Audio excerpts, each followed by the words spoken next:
ఈ మీరు ఇప్పుడు ఏదైతే మీ భుజాన పెట్టుకున్నారో ఈ దండం, దీన్ని జనరల్గా కింద పెట్టకూడదండి? కింద పెట్టాం, ఏదైనా వేసి ఆసనం వేసి దాన్ని పెడుతుంటాం. అంటే మీరు ప్రవచనం ఇచ్చేటప్పుడు మీ చేతిలో ఇది అప్పుడప్పుడు చూస్తూ పక్కన ఉంటుంది. ఓహో, ఎప్పుడైనా మా పక్కన ఉంటుంది, ఆసనం ఉంటుంది, ఆసనం మీద దాన్ని పెట్టుకుంటాం. కొన్ని ఫొటోస్లో నేను చూశాను స్వామి, ఇలాంటి ఆరెంజ్ కలర్ క్లాత్ పైనుంచి కింద వరకు కవర్ చేసి ఉంటుంది. కవర్ అంటే ఎప్పుడైనా బయటికి వెళితే కవర్ చేసి ఉంటుంది అనమాట. ఓకే. లోకల్గా ఉండేటప్పుడు కవర్ ఉండదు. Okay. Say we go outside on some activity అనుకోండి, దెన్ కవర్ చేసి పెడతాం. ఇప్పుడు ఈ స్థలంలో ఇలాంటి ఒక పుణ్యక్షేత్రంలో మీ దగ్గర జరిగే యాక్టివిటీస్ అంటే మీరు ఏం చెప్తారు స్వామి? ఇక్కడ చాలా జరుగుతుంటాయి. ఇక్కడ అదండి ప్రజలకి ఒకసారి తెలియచేసే ఉద్దేశంతో అంటే ఇక్కడ ఒకటి, ఇక్కడ గోసేవ జరుగుతుంది. ఇక్కడ గోశాల ఉంది, అందులో అన్ని దేశవాళీ గోవులే ఉంటాయి. మిగతా రకాల దాంట్లో తీసుకోరన్నమాట. దాంతోపాటు కొన్ని గో ప్రోడక్ట్స్ కూడా తయారు చేస్తారు మన వాళ్ళు. షాంపూ తయారు చేస్తారు. ఓకే. గో రసాన్ని తయారు చేస్తారు. ఆ ముక్కులో, చెవులో, కంట్లో వేసుకున్న డ్రాప్స్ తయారు చేస్తారు. పండ్ల పొడి తయారు చేస్తారు. మార్కెట్లో అవైలబుల్ ఉన్నాయి స్వామి? మార్కెట్ కోసం కాదు, మనకు తెలిసిన వాళ్ళు వాడుకోవడానికి వీలుగా. ఓకే. మార్కెట్లోకి వెళ్ళాలంటే మళ్ళీ దానికి పెద్ద కమర్షియల్ ప్రోడక్ట్ అవ్వాలి కదా. అవునండి. సో మనకి పరిచయం ఉండేటువంటి వాళ్ళు మాత్రం తీసుకుని వాడుకుంటూ ఉంటారు అన్నమాట. సో అది ఒక యాక్టివిటీ జరుగుతూ ఉంటుంది ఇక్కడ. అంటే ఆ స్టాల్ ఇక్కడ పెట్టారా పోనీ, ఇక్కడికి వచ్చి తీసుకోవడానికి? చాలా రకాలుగా అది ఉపయోగపడుతూ ఉంటుంది ఆరోగ్య దృష్ట్యా. ఓకే. దాని తర్వాత ఇక్కడ ఒక స్కూల్ ఫర్ బ్లైండ్, అంటే junior college and degree college exclusively for blind మన ఇండియాలో ఇది ఒకటే. అవునండి. వాళ్ళు కంప్యూటర్స్ మీద చదువుకుంటారు, నేర్చుకుంటారు, కంప్యూటర్స్ తోడే పరీక్షలు కూడా రాస్తారనమాట. అది ఒక యాక్టివిటీ జరుగుతూ ఉంటుంది ఇక్కడ. వాళ్ళు ఇక్కడ రెసిడెన్షియల్గా ఇక్కడే ఉంటారు. అంటే ఎవరైనా సరే బ్లైండ్ పీపుల్ అయ్యి ఉండి ఇక్కడ మీ దగ్గర అడ్మిషన్ రావాలి అని అంటే వాళ్ళు చేయాల్సింది బోత్. ఓకే. వాళ్ళు ఏం చేయాలి అడ్మిషన్స్ కోసం? ఏం అక్కర్లేదు, వాళ్ళు 10th పాస్ చేస్తే చాలు. ఓకే. ఫ్రీగానే ఇక్కడ వాళ్ళకి అన్నీ, వాళ్ళు చదువు కానీ, భోజనం కానీ, వస్త్రాలు అన్నీ కూడా మొత్తం మన వాళ్ళే ప్రొవైడ్ చేస్తారు. సో ఇక్కడ ఉంటారనమాట. గర్ల్స్కి హాస్టల్స్ ఉన్నాయి, బాయ్స్కి హాస్టల్స్ ఉన్నాయి. సో ఇక్కడ ఉంటారు వాళ్ళు. దాని తర్వాత వేదిక్ స్కూల్ ఒకటి ఉంది ఇక్కడ. సో 4 వేదాలు చదివే వాళ్ళు ఉన్నారు పిల్లలు ఇక్కడ, చదువుకునే పిల్లలు. ఆగమాలు చదువుతారు, సంస్కృతం కూడా దాంట్లో ఒక పార్ట్ అనమాట. సో దాని తర్వాత ఇక్కడ మనకి ఆలయం ఒకటి ఉంది. ఇటు పక్కన ఒక హోమియో హాస్పిటల్ ఉంది అండి. అది ఇంటిగ్రేటివ్ హాస్పిటల్ అనమాట. అంటే హోమియో ప్రధానంగా ఉన్న, ఎక్కడెక్కడ ఇన్వాల్వ్మెంట్ అవసరం అనుకుంటే అక్కడ అలోపతికి కూడా దాంట్లో ఇన్వాల్వ్ అయ్యి చేస్తారనమాట. సాధారణంగా అలోపతి వాళ్ళు హోమియోని ఒప్పుకోరు. అవునండి. హోమియో వాళ్ళు అలోపతి పెద్ద అంత ఉపయోగం కాదంటారు. పచ్చగడ్డిస్తే బొగ్గుమంటుంది వాళ్ళిద్దరు. కానీ ఇప్పుడు ఇద్దరు ఇక్కడ హ్యాండ్ ఇన్ హ్యాండ్ ఇక్కడ కలిసి వర్క్ చేస్తారనమాట. ఓకే. సో అల్టిమేట్లీ వచ్చినటువంటి వ్యక్తికి ఏది అవసరమో దాన్ని వాళ్ళు చేస్తారు. దాని తర్వాత దీనికి అనుబంధంగా ఒక కాలేజీ కూడా, హోమియో కాలేజీ కూడా ఇక్కడ నడుస్తూ ఉంటుంది. అందులో కూడా పిల్లలు చదువుకుంటూ ఉంటారు. దానికి సంబంధించినటువంటి పరివారం అంతా కూడా ఇక్కడ దాంట్లోనే ఉంటారు. స్టూడెంట్స్ ఇక్కడే ఉంటారు, లెక్చరర్ ఫ్యాకల్టీస్ కూడా దాంట్లోనే ఉంటారు, సపోర్టింగ్ స్టాఫ్ అంతా కూడా ఉంటారు. సో అదొక యాక్టివిటీ.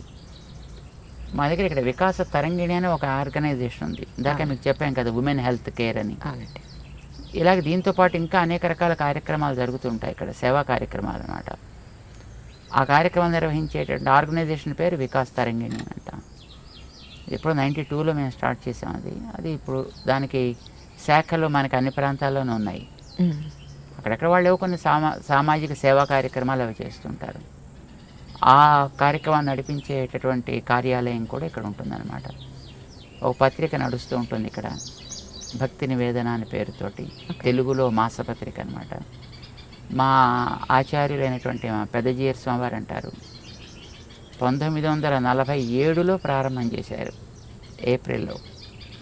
అంటే మనకి స్వతంత్రం వచ్చిన తర్వాత మన భావనలో కూడా స్వాతంత్ర్యాన్ని మనం తెచ్చుకోగలిగితేనే ఇది నిలబడుతుంది, లేకపోతే ఇది వేస్ట్ అని ఒక ఆధ్యాత్మిక మాసపత్రికగా ప్రారంభం చేశారు. అది నడుస్తూ ఉండేది. దాన్ని ఇప్పుడు ఇక్కడికి మార్చి ఇక్కడి నుంచి దాన్ని వేస్తుంటారనమాట. అది ఒక కార్యక్రమం. దీంతో పాటు ఇంకా ఏమైనా కొన్ని అక్కడక్కడ ఏదైనా సామాజికంగా కార్యక్రమాలు జరుగుతుంటే, ఇప్పుడు ఏదో కన్స్ట్రక్షన్స్ జరుగుతుంటాయి, టెంపుల్స్ కడుతుంటారు, వాటి ప్రతిష్టలు అడుగుతుంటారు. సో అలాంటివి కూడా ఇక్కడ చేస్తుంటాం. మీరు ఏమనుకోకపోతే ఒక ప్రశ్న. మీరు చదువుకునేటప్పుడు మీ కుటుంబ ఆర్థిక పరిస్థితి అంతగా స్ట్రాంగ్ లేకపోవడం వల్లే ఇటు సన్యాసాశ్రమం తీసుకోవడానికి వచ్చిందా అనే ఒక అపోహ కొంతమందిలో ఉంది. సో అది ఎంతవరకు నిజం అంటారు మీ ఉద్దేశ ప్రకారం స్వామి? ఆర్థికమైన దానివల్ల ఇటు రావడం అనేది జరగలేదు. ఎందుకంటే మాకు అప్పట్లో వాళ్ళు కూడా చిన్న భూస్వాములాగే ఉండేవారు. Okay Swami. So they used to have some properties, some lands and landed properties, and they have their own house. Okay. And they used to live by themselves, of course, because మా పూర్వాశ్రమంలో father was a doctor. Okay. All the ఫ్యామిలీలో ఉండే వాళ్ళంతా కూడా డాక్టర్సే. Stable family. So అంచేత ఆర్థికమైనటువంటి వెసులుబాటు ఉండి రావడం జరగలేదు. అయితే మేము ఇక్కడికి చిన్నప్పటి నుంచి మేము ఆర్ఎస్ఎస్లో ఉండేవాళ్ళం. కొంత ఓరియంటేషన్ ఆ రకంగా ఏర్పడింది అనమాట. ఏదో చెయ్యాలి అనేటటువంటి ఒక తపన ఒకటి జనరల్గానే ఉండేది. కొంతకాలం ఏదో కమ్యూనిస్ట్ యాక్టివిటీస్లోకి వెళ్ళాము. ఏదో అది కూడా చేయాలని కోరికతోటి. ఏవో కొంతకాలం ఇంకా ఇలాంటివి తీవ్రవాద సంస్థల్లో ఉండే. తీవ్రవాదం అంటే అతివాదం కాదన్నమాట. అలా ఉండే. అది కూడా ఏదో చెయ్యాలనే కోరికతోటి. కొంతకాలం ఏదో నాస్తికంగా ఉండేవాళ్ళం. వాస్తవం తెలుసుకోవాలనే కోరిక ఒకటి ఉండేది ఇప్పుడు మనసులో.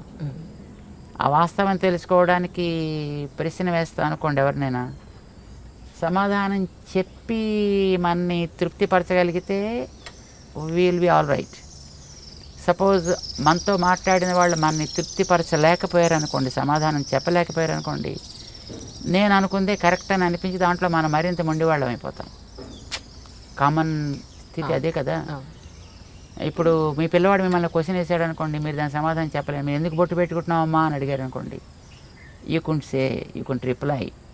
Then he thinks it's a bad habit probably. So వాళ్ళంతా చేదస్తాం. ఈ ఐడియాలు ఎలా వచ్చేస్తుంది. సో మేము కూడా ఒకనాడు కొంతకాలం ఆ రకమైనటువంటి స్థితిలో కొంత ప్రవాహం సాగింది. ఆ తర్వాత కొన్ని కారణాల చేత మేము ఇక్కడ హైదరాబాద్ రావడం జరిగింది. ఇక్కడేదో కొంత చదువుకున్నాం, ఇక్కడేదో కొన్ని ఉద్యోగాలు చేసాం. ఆ తర్వాత మా పెద్ద స్వామివారి దగ్గరికి మాకెప్పుడు ఇలాంటి వాటి మీద పెద్ద శ్రద్ధ ఉండేది కాదు. ఆధ్యాత్మికంగా ఎప్పుడు దృష్టి ఉండేది కాదు. చెప్పాం కదా, నాస్తికంలో కూడా కొంతకాలం ఉన్నాను. అలా ఉండే సిచ్యువేషన్లో ఒకనాడు ఒక కారణం చేత ఒక కార్యం చేయడం కోసమని పెద్ద స్వామి దగ్గర వెళ్ళాల్సి వచ్చింది. వెళ్ళాం. వెళ్ళిన తర్వాత మాకు స్టెనోగ్రఫీ కూడా వచ్చును. సో వారికి అప్పుడే స్టెనోగ్రాఫర్ కావాలి అని he made A general announcement అది అవుట్ సైడ్. సరే పోనీ మనం ఎందుకు చేయకూడదు అది అని అనిపించింది. So that's how just we came to Swamiji. But when we came here we got hundreds of questions in our mind, so many negative thoughts in our mind.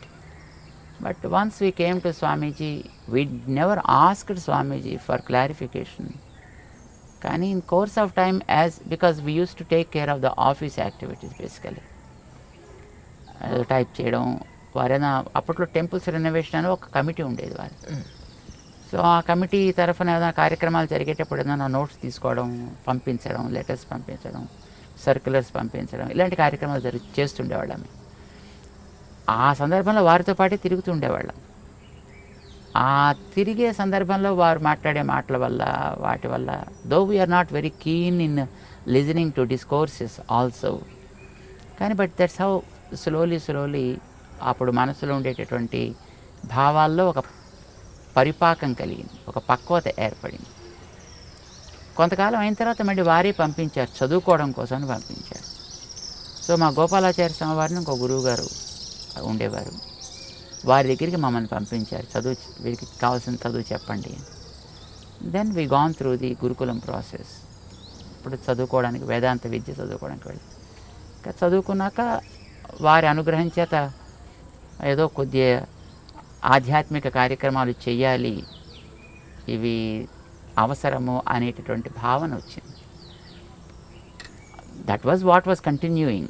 మేము ఇలా రావాలి అని అనుకోలేదు, ఇలా వస్తామని కూడా మేము ఎప్పుడు అనుకోలేదు. ఆ తర్వాత మా పెద్ద స్వామివారు సిద్ధి పొందిన తర్వాత 1979 డిసెంబర్ 31 వైకుంఠ ఏకాదశి నాడు వారు పరమపదించారు. అప్పట్లో వారు ఒక పెద్ద ప్రోగ్రామ్ని ప్లాన్ చేసి పెట్టారు తిరుపతి కొండ మీద. ఒక 1008 కుండాలతో ఒక పెద్ద యాగం. ఓకే. అప్పటికే మేము చదువుకుంటున్నాము. సో ఆ కార్యక్రమం ప్లాన్లో ఉంది, ఫిబ్రవరిలో జరగాల్సింది, అది వారు డిసెంబర్లో పరమపదించారు. సో అప్పట్లో ఇంకా మిగతా వాళ్ళంతా కూడా మేము రావాలి అని ఇన్సిస్ట్ చేశారు. మా గురువుగారు కూడా అప్పట్లో అంగీకరించడం చేత ఆ కార్యక్రమ నిర్వహణ అని మమ్మల్ని తీసుకొచ్చారన్నమాట. That was continuing. ఆ తర్వాత ఇంకా